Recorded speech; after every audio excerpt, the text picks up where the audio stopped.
Good morning, one and all. How is everybody doing? It is March 31st, the end of the first quarter, and what a kind of a wild one it's been with all the events that have happened, especially with the war that has just started a month ago. So we kind of waited a few weeks to see what was going to happen with this. I think the thought would be this would be a quick one, and I don't think the laws of unintended consequences don't just end in a month, 4 to 6 weeks. You can't have a timetable on this kind of action. Iran is not Panama, so much more complicated. This war might be more about energy and oil and free markets for the oil trade than anything else.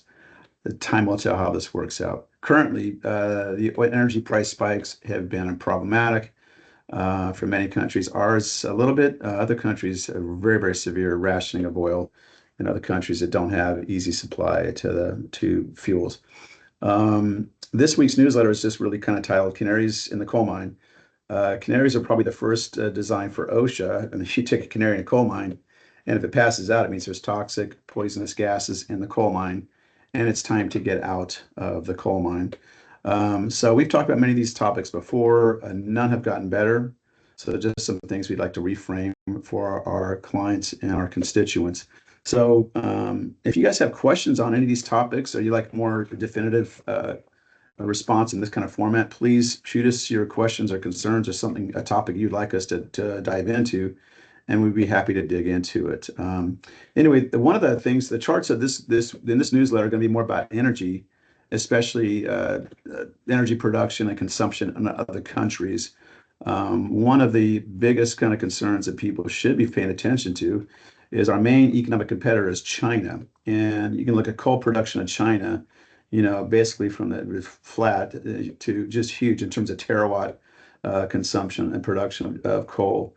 On the other hand, you look at Germany's use of nuclear power, 160 terawatts to zero. They have deindustrialized themselves.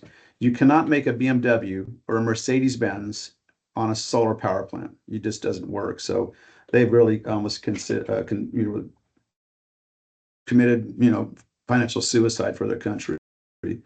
UK shares electricity production from coal, zero. I'm not promoting coal, but you can't run an economy with just foreign sources of oil in those countries. China's come down, but their nuclear power has gone up dramatically. That's coal production, energy consumption, and terawatt hours in China. There's not a good graph from China because China is going to do what it has to do to make sure it can out-manufacture every other country on the planet. So energy is kind of wealth in a sense. You need cheap and plentiful energy. And that's one of the canaries I didn't really mention, but I think that's kind of what this whole war is about, is energy, free flow of energy and hydrocarbons.